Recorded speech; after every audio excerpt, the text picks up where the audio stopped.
Panel discussion, because we know that we've done this a little later in the course before, but we want them to be available for your questions early. All right, without further ado, first comment.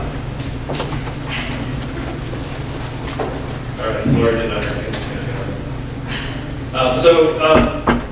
As Will mentioned, the purpose of this is to kind of talk to you about give you some guidance on the three tube networks funded through NINDS, which, as you'll see in kind of these really brief overviews, the networks are very similar and very different in terms of what they do. So this will just be kind of high level panel. You can ask questions, but also, if you have other questions you want to ask, feel free throughout the course to approach any of us. So the first one I'm going to talk about that I'm involved with is NeuroNext. So NeuroNext was formed back in 2011 by NINDS to basically try to form partnerships with academia, private foundations, and industry with three kind of major objectives: test promising new therapies, to increase the efficiency of clinical trials, and to respond quickly as new opportunities arise. NeuroNext is kind of different from the other networks and other consortia in clinical trials in that it is not disease specific. It's not even disease specific in any particular area of research. It was set up to essentially do biomarker studies and phase 2 clinical trials in just about anything that falls under the NINDS umbrella of diseases, which is a pretty wide catchment area. So it'd be anything outside of stroke, which would fall under stroke now. So that's both from our perspective, from the CCC and DCC, both interesting and extremely challenging because we're working with very different diseases with very different problems across different studies. The main infrastructure, so there's kind of three leadership components of NeuroNext, which I think will be consistent across all the networks. So there's the NINDS, so these are all dual one. Collaborative arrangements. The Clinical Coordinating Center, which is at Mass General Hospital, Sokovich, who is here, but I think had to step out for DSMB. Oh, she's there. So Merit leads the CCC at Mass General. She's always like, and then the Data Coordinating Center is at the University of Iowa. And then you can see with this map here, there are 25 clinical sites that are spread throughout the United States. So these were kind of put together based on an application process, based on quality, based on geographic diversity, and so forth. Some of you are probably adding a NeuroNext site. In terms of from perspective of a researcher with a general idea, what does NeuroNext provide to someone who's looking to use that? So it's really the access to the NeuroNext infrastructure, which is part of the big appeal of using this. So I think, and Robin can clarify this during the discussion, but part of the just rationale for trying to form something like NeuroNext was to really give infrastructure that can help to do more rigorous and well-designed phase 2 clinical trials, really to get at this whole sense of what Eric was talking about in his earlier presentation of go, no-go criteria. And I'll talk a little bit later this morning. I've got a separate presentation on case studies from NeuroNext where I'll talk about some of the experience. And in general, part of it is really making sure that there are valid go, no-go decisions. I would claim that when we sit down with an investigator, I would say 4 out of 5 times at least, most of what they're proposing originally really doesn't have what I would call valid go, no-go criteria. It's just we need to get some data to do what we've already made up our minds to do, which then can be problematic as you get into phase 3 and you end up spending lots of money and resources for something if it fails at that point. The kind of novel initiatives that the infrastructure has, kind of 4 main things that I'll highlight here. The first is actually not that cutting edge today, but in 2011 was a really big deal when the network was formed, which was Essential IRB of record. So Mass General hosts Essential IRB, and I think that's been a big success and has actually led to the other networks using that model, and now it's even more general across NIH multi-site clinical trials. There are also, the other big thing is pre-existing master clinical trial agreements, where each site at the beginning of the network negotiated a master trial agreement with Mass General that covers all the trials that come into the network. So every time a new study goes into the network, contracts don't have to be negotiated with each of the clinical sites, which saves time in terms of getting the studies up and running.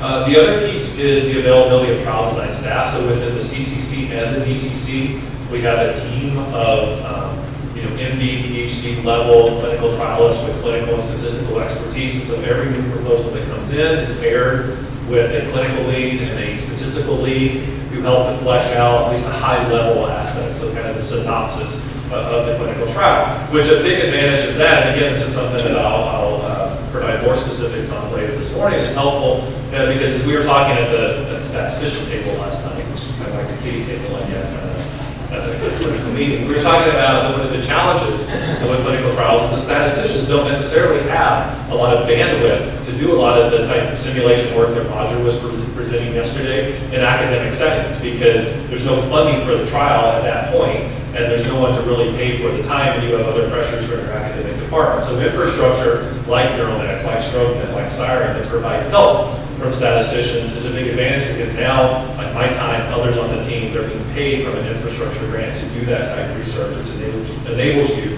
to get a little deeper into the weeds.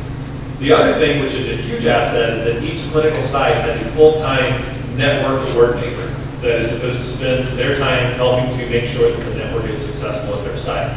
Those network coordinators may or may not be the coordinators at the clinical site in a particular study, but if they're not, they can kind of help to address issues, to kind of make sure that things are running smoothly.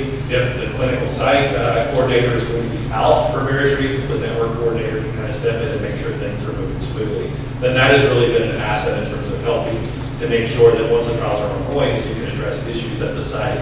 They also have a vested interest in making sure that everything works. One of the challenges at the sites, and each one is different, Lori and Dixie and Mary Ann, who are all here, have gone out and visited all the sites. Because we cover different disease areas, the network PI may have very little interaction with the clinical study site in that particular area, right? The network PI is an ALS researcher, and we're doing a Huntington study. They do not really have much of a relationship with the Huntington's team. And so the network coordinator can help to bridge that relationship.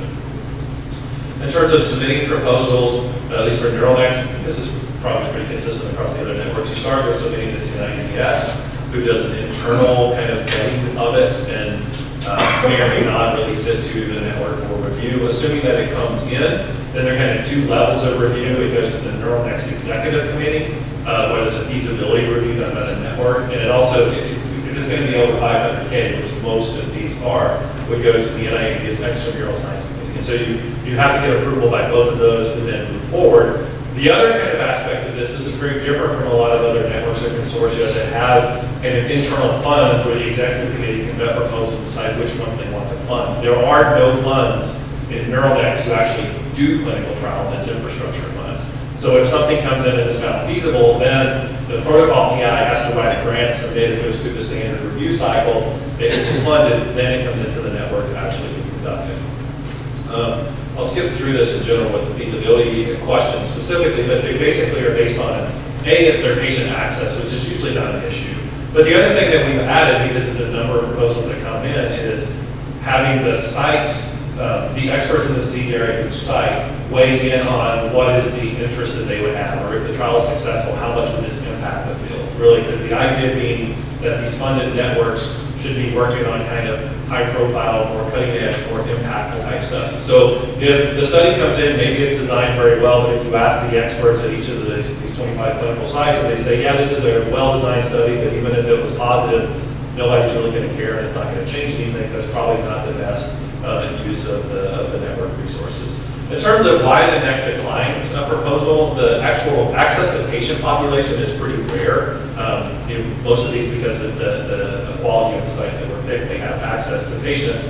The biggest reasons that come up were besides the lack of overall enthusiasm, that's a big one that can often weigh out. The other is no definitive phase 2 question proposed. So a lot of times we'll say, we can't really assess the feasibility because it's not even clear what the question is here, or it's not even clear that there's a question that can be answered there, and that may involve coming back to the investigator with some questions for clarity that may come in. So it's the kind of things that most of you in your small groups have probably had to deal with, right? Here's my idea clinically, and then you're talking with your team leaders, your small group leaders, and trying to take that question and put it into what Eric described this morning as a question that can be answered, and a question that they can have a statistical hypothesis that can be tested along with it. So those are the general process of how it comes into NeuroNext, I think that, like I said, some of this will be very similar with what you'll hear from the other networks. Each network is set up slightly different, and so you'll hear, kind of some differences in terms of that, but then at the end, I'm glad to take any questions to go into the panel. Thank you. Who is next? Pooja.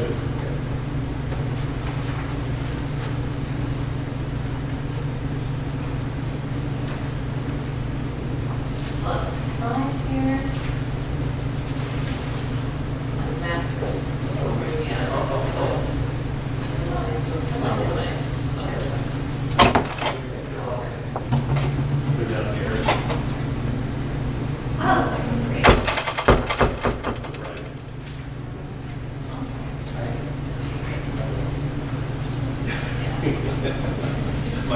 So I'm just curious to know while I'm up here, how many of the participants are in the stroke field?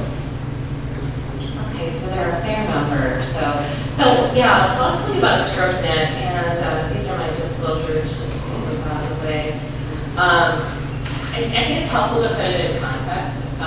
The idea that, at least from what I understand, that NINDS was driven by was the idea that we would do these trials, you build up all this infrastructure, and then you would dismantle it when the trial was done, and then the next trial is to build up all this infrastructure. And so that kind of drove this really initially. And so the first actually network was NET, run by Bill Barsan, and it was specifically focused on phase 3 trials in emergency medicine, and that was a huge success. And so from that came other networks, which NeuroNext came next, which was convenient, wording-wise. In fact, I was actually first, when we first got that started. And then the plan came out to actually pull stroke out of NeuroNext. Now, NeuroNext is focused on pilot trials, like Chris told you.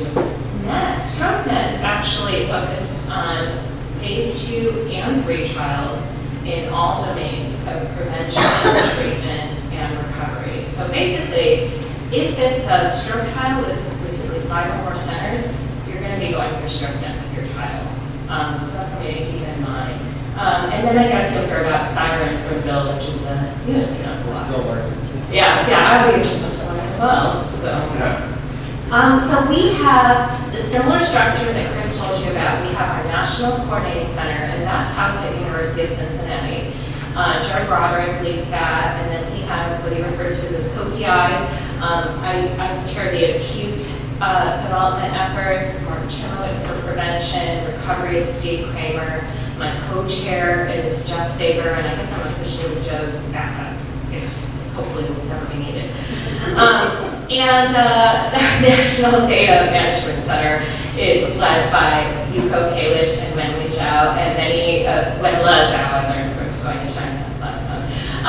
And many of you here in the audience who've been helping develop trials. And then we have 25 regional coordinating centers, which actually have many, many hospitals affiliated with them. So it's actually over 300 at all those phases. So the hope is that we basically can capitalize on all this quickly to get our trials done. And so far so good, although we haven't had the kind of trial yet that has fully engaged the network. So this is just a map showing you where our regional coordinating centers are. And like Chris already mentioned, I would say a key element for our RCC is the idea of having this program manager who's typically full-time, who's sort of the glue and can kind of keep things going for us. I really appreciate it because she's tracking all our NIH-funded trials in our group, and she's helping start the regulatory. She's training coordinators because unfortunately there's a ton of coordinators, and then when people go out sick, we've got Emily right there. So I can't tell you how important that is for getting trials done. Specific to our network, and I think coming to NeuroNext, is that we have a training component. So we actually have a designated StrokeNet trainee who could actually be a fellow or a junior faculty member, and we actually have grants of a lot of $50K towards their salary. So that's been important, and I'll tell you just a little bit more about that in a second. And then, like Chris said, we have the master trial agreements in Central IRB, which are a tremendous asset to keeping things more efficient. Trial concepts can arise within or outside StrokeNet sites. So anyone, it's fair game for all. And it's a very, I would hope to, a conclusive process. We try to make it very transparent. And so our goal then with StrokeNet is to give you feedback, typically as experienced trialists, and we help you have the strongest proposal you can. And then we also do study feasibility assessments to help you understand how many sites you need to get your study done. I'm going to walk you briefly through our process because it varies, it differs a bit from each network. Everyone comes up with their own system for doing this. So our system is that typically we have a concept proposal page, and I apologize I didn't put the link up, but it's actually pretty easy to Google if you put in NIH-StrokeNet, go to documents, you'll see it there. And it's essentially a protocol synopsis. And what you do is you fill that out, and you might end up touching base with people like me or Jeff, for example, if you have acute stroke proposals, just to kind of think about the idea. And once you feel like it's relatively ready, you would actually submit it to NINDS to typically Scott Jonas or Claudia Moy, and then they triage it and confirm that it's kind of stroke compatible, and they triage it either to myself for acute, Mark Chimowitz for prevention, Steve Kramer for recovery. We chat with you, and again, what we end up doing is about the go and just kind of tightening up that proposal to help it fly. We also have a working group, so after we have these one-off conversations, typically Jeff and I will divide up the acute proposals and have those one-on-one conversations, and we'll have the working group, which we schedule relatively quickly, and then you get a whole bunch of people to weigh in on your proposal. And we like to think of it as, really not gatekeepers at all. It's purely to help you, although frankly, I think if you don't hear any enthusiasm, the wise thing to end up listening and trying to figure out how to make it better. And then, like Chris mentioned, you go to ESC approval, which you do for any 500K or more grant. And if it's approved, we do our formal study feasibility assessment, which involves a survey and epidemiology assessment, population-based epidemiology assessment of the trial. And things will happen, like we'll say, we diffuse 3. If you just included 3-stroke modified rank kids of 2, look at how much bigger your eligibility gets, and you can recruit faster. So I think people have found that quite valuable to have us kind of point out to them what they can do to tweak their eligibility and make it more feasible. And then, of course, there's peer review, and then hopefully council review, and you get funded. So, and then we go. So that's kind of the big picture. I think I told you basically about the working groups. We also have some advisory committees that kick in for various proposals to try to help basically provide you with well-rounded support in various areas. A lot of great experienced people are involved. And then just briefly, I want to mention the education core because I think it's very relevant to all of you. There's actually significant overlap in what we're doing in StrokeNet, I would say, in the clinical trial methods course, but ours is geared towards stroke, and it's just in an ongoing way, and it's mostly by webinar. So this is they're complementary, but there are a couple duplicates. So if you want a second opinion on how to make a budget, we've got one on the webinar, for example. So that's our webinar link, and so you can find our various talks there. And we've got didactics on stroke, as well as professional development webinars, our stroke and clinical trial design, and then professional webinars as well. So finally, just briefly, these are the trials we have right now. So the first 3 trials we sort of inherited from, because they were getting funded right as StrokeNet was starting. CREST-2, asymptomatic carotid stenosis, stenting versus surgery versus medical management is roughly the design without getting into the details. NIST-3, which is almost done, looking at ICH evacuation. IDEP, looking at diphroxamy for ICH clearance, sort of, or ICH recovery.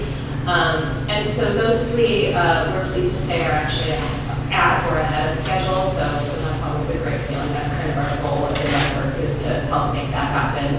Similarly, the 3 that have grown within have been doing well. Telerehab, led by Steve Kramer. Diffuse 3, which just finished because we stopped early because of the dawn results you heard about yesterday. And we hear that it is positive, so we're excited that it's consistent and hopefully adding more literature in the field on that. And then I want to really mention, because I think it's fun, is that Arcadia was actually brought by a trainee here. And we are in the process of starting it up, and I think it's a really cool child by Kumon Kamel, who's at Cornell. And basically, the short version is, the question is whether atrial fibrillation is actually just a phenomenon of what is that stroke risk factor, and it's actually about that enlarged atrial wall, the atrial cardiopathy. So if he's got 3 different ways you can kind of measure cardiopathy, and if you're cryptogenic strokes with that, you can get randomized to either apixaban or just antiplatelet therapy. So that'll be good. And then we're formally now kind of inheriting oversight and helping support Shine and Point, which were in NET, as well as Rhapsody. And so I think NET is still holding on to the overall structure, but we are always, trying to make sure that we're bridging any gaps. For example, Emily fills in for the Point coordinator, for example, when she's not available, that kind of thing.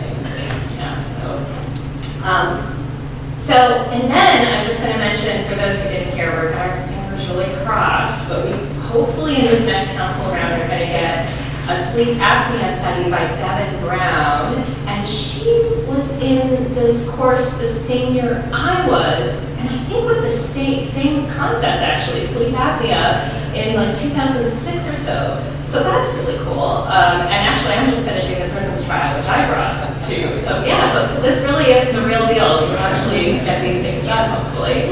And then the other one that is on the verge of getting funded, hopefully, is MOST, led by my colleague, Dr. Okwe Adeoye, and several other people in this room. And it's looking at combining antithrombotics with TPA. It's a large-scale phase 3 trial. So we'd be really excited about that because it's all drugs and we can fully engage that with that trial. So fingers crossed. So if you have any questions, feel free to approach me, and that is my email address, and I'll turn these over to Bill. Great. Thank you.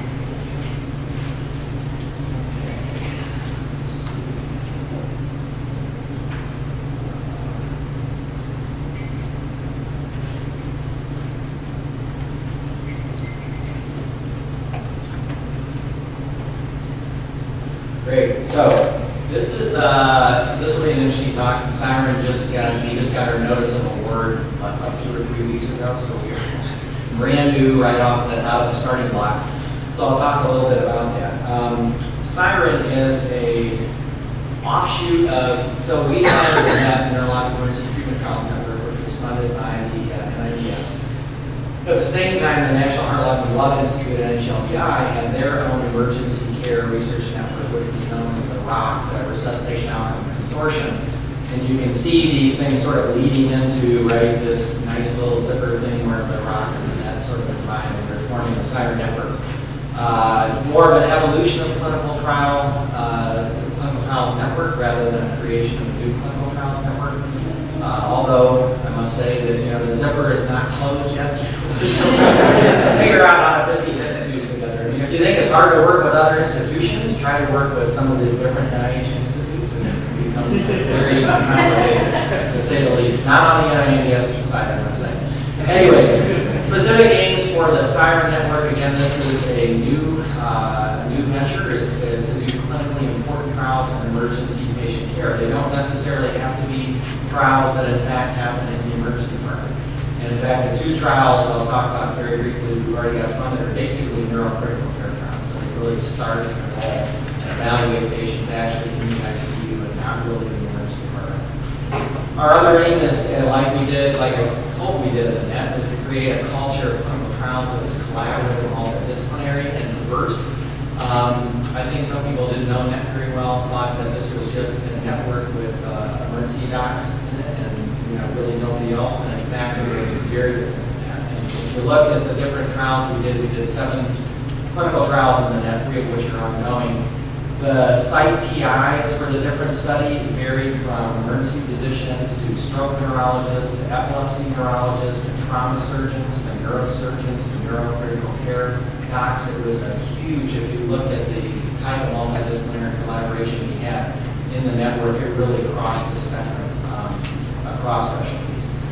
And then 3 is transforming the emergency research enterprise, sort of a modest goal, right? We don't want to do too much, but hopefully through using innovative design, getting more patient stakeholder engagement, better operational strategies.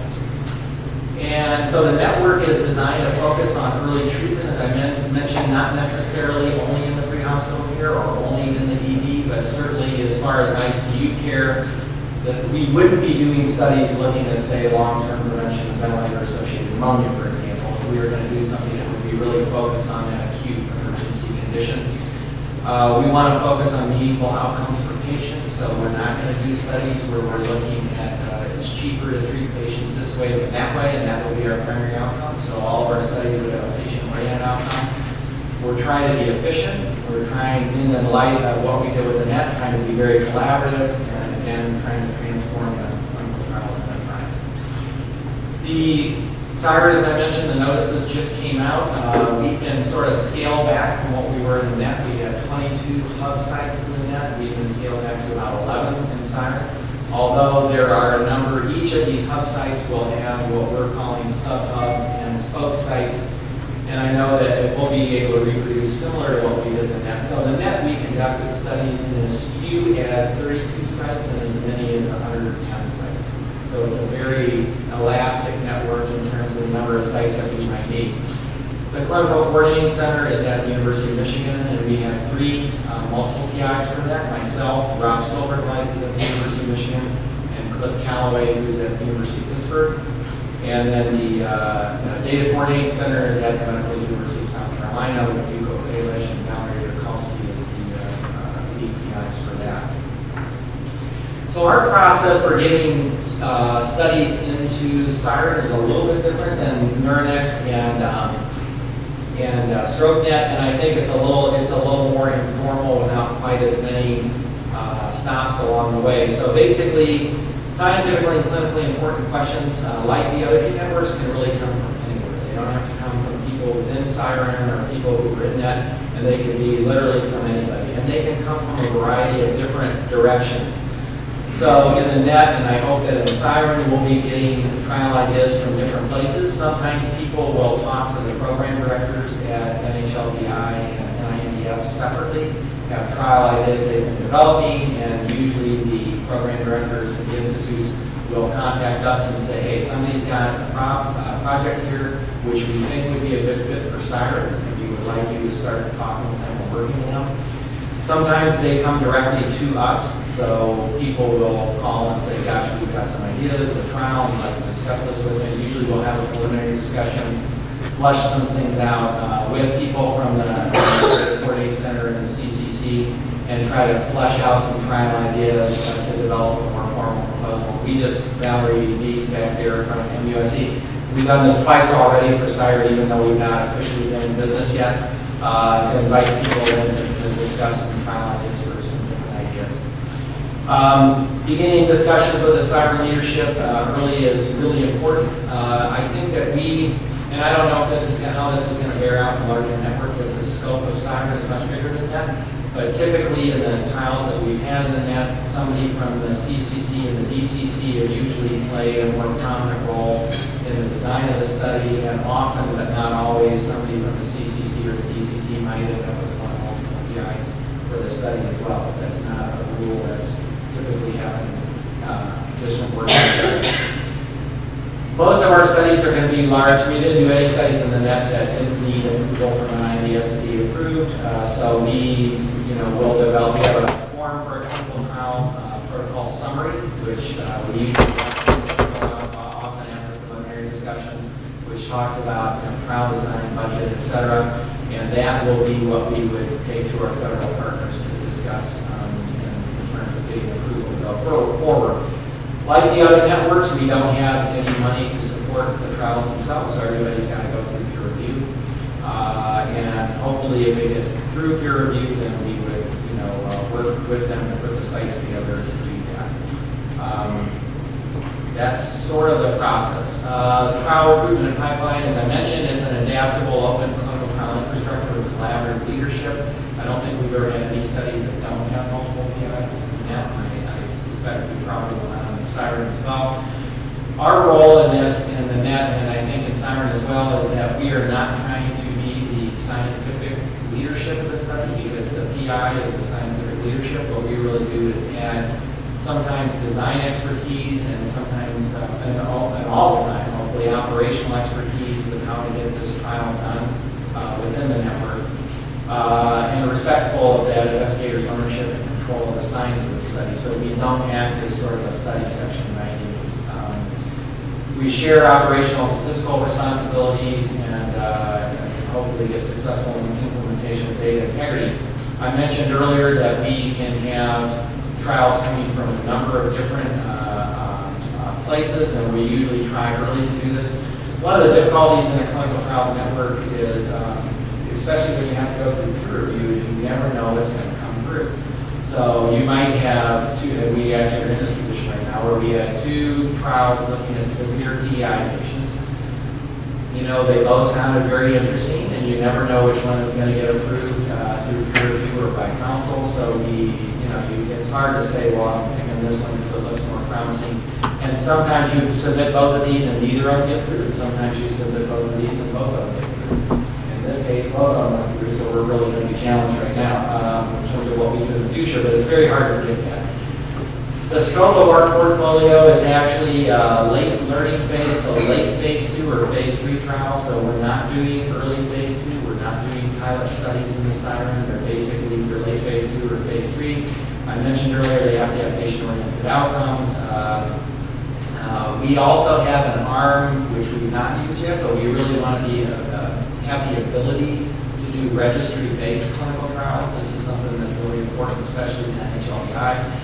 We've got a partnership with the American Heart Association where we can team up with them potentially with some of their large databases in cardiac disease and cardiac arrest that we could potentially add an intervention, randomization in on some of these issues where it's data they're already collecting through their registry. We also have an agreement with the American College of Surgeons Committee on Trauma for the same thing for potentially trauma studies. They already have their large national trauma database, and again, we could leverage interventions in that national trauma database where the data is already being collected. And obviously, we want studies that are appropriate size for our scalable network. Our primary focus is going to be on neurological, cardiac, lung, and blood issues.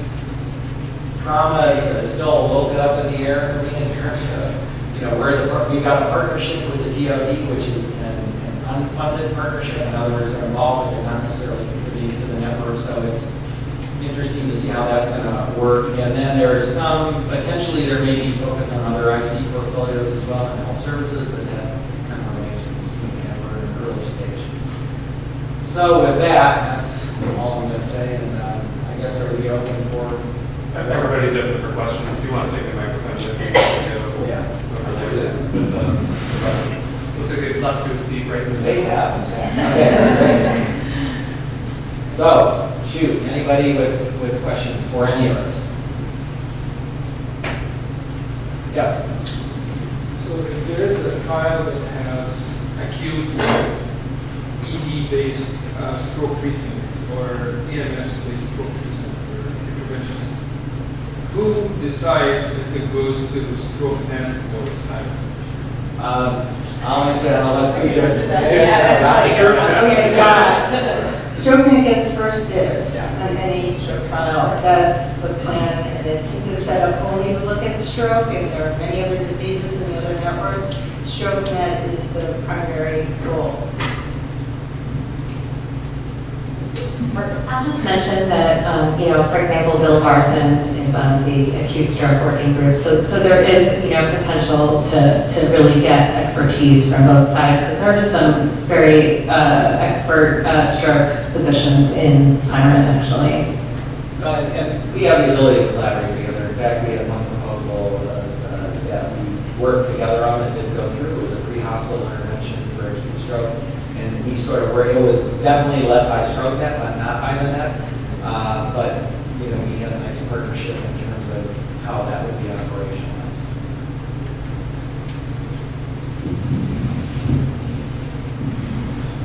Hi, thank you. I was wondering if you could speak about interest in trials being brought forth by people who are relatively early in their career and how the networks really think about that with new trials. Yes, I think you heard the theme, I think, in all 3 networks, that these are fantastic for junior investigators. And say for Neuronext, 3 of our 9 funded studies are led by principal investigators who have never run this before. And so these networks are a perfect opportunity to give advice on how to design a study, but also how do you lead that study. And all the three of them are now very seasoned investigators from that experience. So I think there's a lot of potential. I was going to add that there are some other opportunities for junior people to get involved in, say, DSMBs, even in a mentoring capacity. You can also get involved with your local IRBs and other points that would help you grow towards being a network investigator. But there still is a very high bar, even given the rigor criteria. So if your study doesn't meet all the rigor criteria, it would be extremely hard to get through the committees necessary for all the networks. So I'll let Pooja speak for StrokeNet, but I would say for Siren, again, since we're talking about late phase 2 or phase 3 trials, usually these are very large budget trials, over $6 or $8 million or more. I think it would be difficult for somebody, let's say, who's at a junior investigator, assistant professor level to go through as a primary PI on any of these studies. So typically there might be, bolstering where there's a multiple PI mechanism where you've got some very experienced people, on either side of you or whatever. But yeah, it's a little more difficult, I think, when you're talking about these late phase, very expensive trials.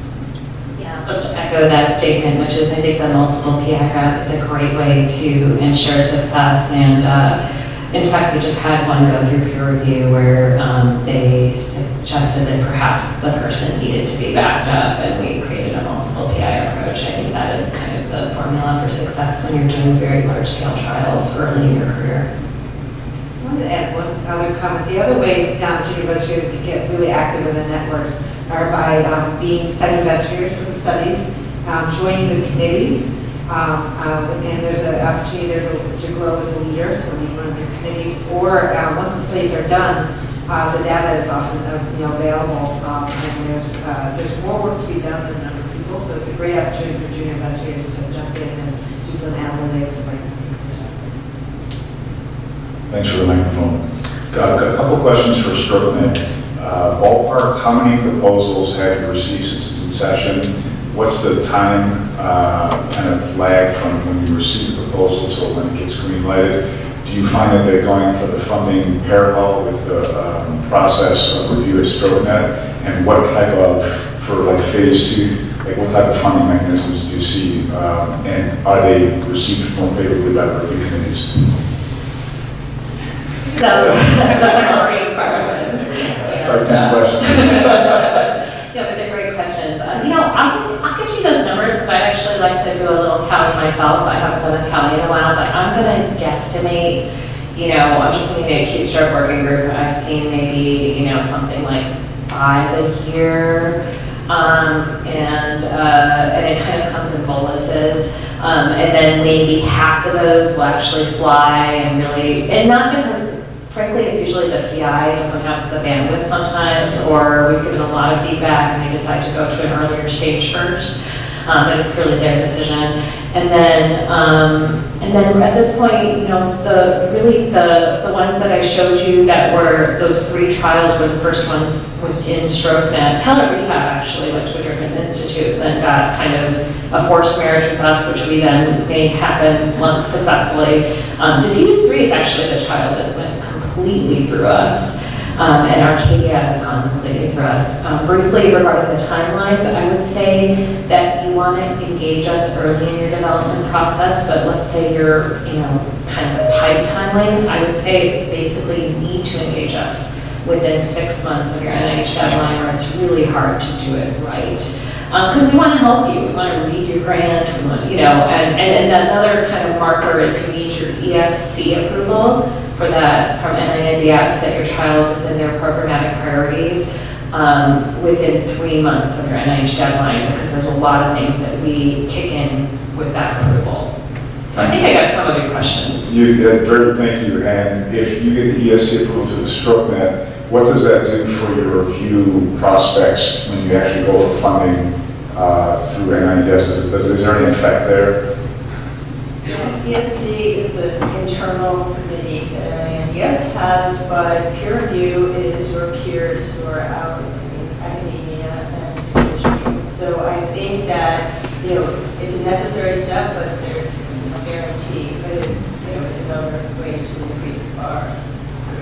I think one of the biggest misconceptions, at least with NeuroNext, and I suspect with the other networks, is, especially for maybe junior and even some senior investigators, is acceptance into the network and getting to write the grant is not acceptance of funding. There's often confusion about that. If something is vetted by the executive committee, it's vetted by ESC, and then it goes to review and doesn't get a good score. Those are all separate processes, and it kind of has to pass all three, but it seems to be a common misconception that has come up, I think, several times over the year. Although that being said, there definitely are different processes, but I think when one goes through that process, particularly, I can speak for the Met in particular, if you go through that process where you get to the point in the net where you're submitting a clinical trial, the success rate of that, at least, in a relatively small end, has been pretty high. And last question, is there kind of a optimal number of ongoing trials that you want kind of in the tank in StrokeNet, like ongoing as one's finished and one's come in? Frankly, at this point, we've just been wanting more trials because we want to fully use our machinery. I think NeuroNext is a great example of things ramping up and now fully using the machinery, right? And actually exceeding it, maybe. For NeuroNext, we wanted 5 to 7 in 7 years, but we're at our 9th one that's what funded, so which is fantastic. Yeah, so we're definitely interested in proposals in StrokeNet and hopefully getting some funded. I have to admit, we've had some bad luck in peer review, but now this round has come through, so we're really pumped by that. Well, and I think, that leads to what that feeding on what Robin said, besides DSMBs, if any of you in here get asked to serve on a study section, right, to absolutely do that, because I think nothing can help you writing your grants better than sitting in the room and seeing the dynamics of grant review. And really, there is, it's a vague term, grantsmanship, but there is a lot to be said for that, recognizing what types of things are kind of triggers in grant review and making sure you don't have those in your application and really crafting a solid one. I just wanted to add one quick question. A point. You heard from Pooja that about 6 months. So I think that's true also in NeuroNext, and that's a good thing just to have in your mind, because a lot of people come to us and think they can hit the next cycle, and it actually takes a really long time to design a really good study, and often there's delays later on drug supply. So you really need to the earlier you come in there. I just wanted you guys to speak to, not just, so some of the small groups have rare disease, and so how does that fit into, there's already a rare disease network, we just talk about how that might may or may not fit into this network. Okay, so for example, if there were an ALS network like CREATE through the Office of Rare Diseases, and then an ALS trial would come into the network, I believe there'd be a good chance of getting it funded as long as the scientific rigor were there, but it would have to be something that is not being covered by the rare disease networks, and it has to bring added value to the table. And we've worked with a lot of the disease foundations and disease groups like Parkinson's and Huntington's doing, but the idea is to try to leverage all of our resources. We also, for super rare diseases in NeuroNext, we have been allowed to do not just phase 2 studies, we can do adaptive design, phase 1 to 3, if you can make a case that there's not enough patients to do all the other. I just wanted to bring up something on another note. We were saying engage early, but kind of a practical point that kind of what really gets you, at least in StrokeNet, I'm guessing it's similarly to the other networks, is you have to have something on paper first, because with that concept proposal, otherwise it stays too murky, so we don't formally engage you in the process till you have that. Yeah, similarly. And I think to reiterate what Merritt said, maybe a good analogy is, for most of you who are taking the class, think of how confident you were in your proposal when you sat down with your first small group call versus what you know now, right? That's the equivalent of someone coming in and saying, I want to submit next month, this is what I have. And then a lot of the discussions that you've had before the course on the calls are the types of things that a lot of these pre-grant discussions do, really getting into the weeds and clarifying, this is your idea, but here, let's flesh it out some, let's make sure it's solid across the hearing. One thing I want to add is that Another requirement, we've talked about a lot of the hoops. One of the other requirements at NINDS is that you have a may proceed from the FDA if it's a drug trial or a device trial, or an exemption if it's something that's not regulated by the FDA. So some people may find it weird that you're writing the protocol first. People will say, oh, write a grant, and then when you have the money, write the protocol. But that's actually intentional in our course, coming up with a well-described scientific design and experiment here. So that's another thing that needs to be built into your planning and development process. The other thing that's probably worth mentioning, even if you're not going into a network, if you are doing a clinical trial funded through NINDS, there's one specific RFA, the R01 exploratory trials mechanism, where you can submit clinical trials to NINDS, even if you can't submit to other mechanisms like R03 or others. Do I have that right? Yeah, so the exploratory mechanism is taking all, but I will tell you that if the trial would fit into a network, they might be directed to a network. And there is, for a smaller trial, under $500,000 a year, there is just a route to go to scientific review directly to the exploratory R01.